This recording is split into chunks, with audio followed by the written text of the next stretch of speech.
दोस्तों आज की कहानी है बहू ऐसा कोई काम मत करना जिससे परिवार की शांति भंग हो। दोस्तों कहानी शुरू करने से पहले अगर हमारे चैनल को सब्सक्राइब नहीं किया हो तो कर लीजिए ताकि आपके पास पहुंचे हर नया वीडियो। विवाह जैसे पवित्र बंधन का मतलब क्या सिर्फ एक बंधुआ मजदूर होता है जो बिना किसी तनख्वाह के अपने ऊपर होने वाले अत्याचारों को सहन करता जाए। ऐसे कितने सवाल ईसा के मन में घूमर रहे थे। आखिर वह ऐसा क्यों ना सोचे। कितने अरमानों से निशांत के साथ ब्याह किया था उसने, लेकिन ससुराल में तो जैसे ससुराल वालों को जन्म जन्म की दुश्मनी निभाने के लिए एक बहू ही मिलती। ईसा अपने ससुराल में सबसे बड़ी बहू थी। उससे छोटे दो देवर भी पढ़ाई कर रहे थे। ससुर श्रीधर जी का रिटायरमेंट हो चुका था, ज्यादातर समय पर अपना घर पर ही व्यतीत करते। पति निशांत एक कंपनी में मैनेजर के पद पर थे। अच्छी नौकरी और निशांत के व्यक्तित्व से प्रभावित होकर ईसा के घर वालों ने खुशी खुशी ये रिश्ता तय कर दिया। सबसे बड़ी परेशानी ईसा के सामने ये थी कि सासू माँ सविता जी भली किसी काम में हाथ ना बढ़ाए, लेकिन उसके हर काम पर तीखी नजर रखती। कहानी शुरू होती है सुबह की चाय से। सुबह की चाय तो ईसा ही बनाती, लेकिन उसको सबसे पहले चाय पीने का हक नहीं था। चाय बनाने के बाद केतली में भरकर डाइनिंग टेबल पर रख दी जाती और जब घर के सभी सदस्य चाय पी ले तब बाद की बची हुई चाय उसके हिस्से में आती, जो कि उसके गले से उतरती नहीं थी। ये हाल खाने के समय का था। सविता जी उसे अपने हाथ से जितना परोस कर देती बस उतना ही उसको खाना खाना होता। उसमें भी डब्बे में सबसे बाद की बची हुई गली रोटी उनके हिस्से में आती। निशांत, मुझे गरम गरम चाय पीने की आदत है, बाद की बची हुई ठंडी चाय से मुझे बदबू आती है, मैं ऐसी चाय नहीं पी सकती। मुझसे गली हुई रोटी भी नहीं खाई जाती। सासू माँ मुझे सबसे नीचे की गली हुई रोटी देती है तो तुम मुझसे क्यों कर रही हो। अगर तुम्हारा मन नहीं कर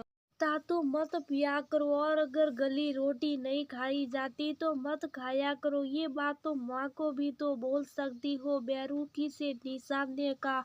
माँ से कहा था, लेकिन उन्होंने यही कहा है कि हमारे घर की बहू सबसे पहले चाय पीने नहीं बैठती। मैं भी जब बहू थी मैंने कभी सबसे पहले चाय नहीं पी, हमेशा सब के पीने के बाद पिया करती थी। उनका कहना है कि हमें हमारी सासू माँ जो खाने देती थी हम उतना ही खाकर पानी पीकर उठ जाते थे। हमने कभी अपने मुंह से कुछ नहीं मांगा।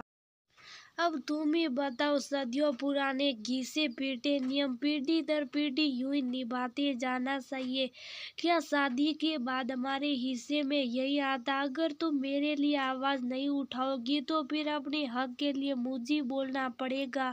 बाद में तुम मुझे दोष ना दो, इसलिए मैंने बताना उचित समझा। देखो ईसा, ऐसा कोई काम मत करना जिससे परिवार की साथ शांति भंग हो। कुछ समय तो माँ के हिसाब से तुमको रहना ही पड़ेगा।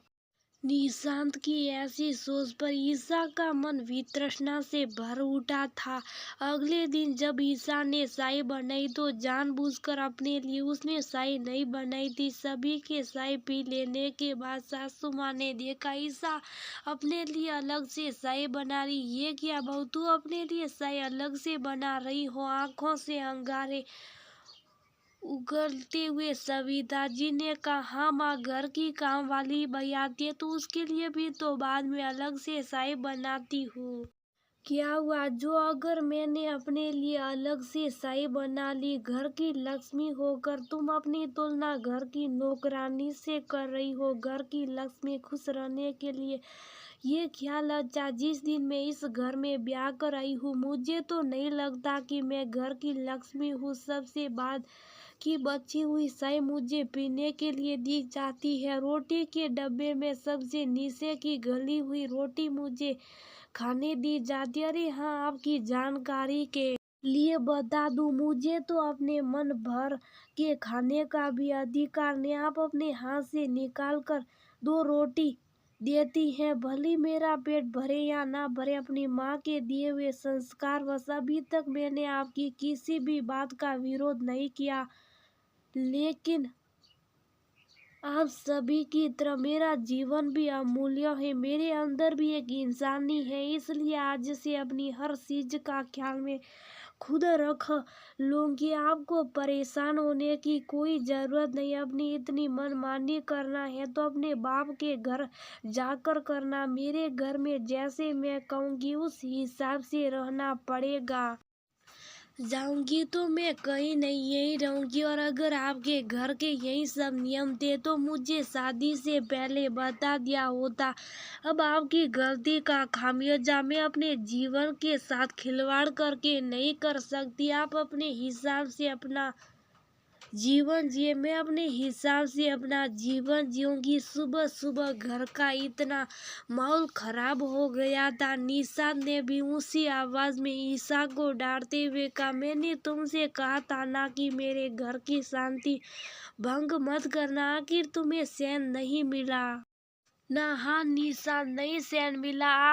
आप तो जब अपनी ससुराल जाते हैं तो बड़ी आप भगत सवागत संस्कार होता आपका, किसी बात की कोई कमी नहीं रखी जाती। फिर हमें हमारे ससुराल में सामान की रोटी भी नहीं दी जाती। आखिर ऐसा क्यों? जब आपको मेरे इन सवालों के जवाब मिल जाए तो मुझे बता देना। फिलहाल अभी मुझे चैन से चाय पीने दो।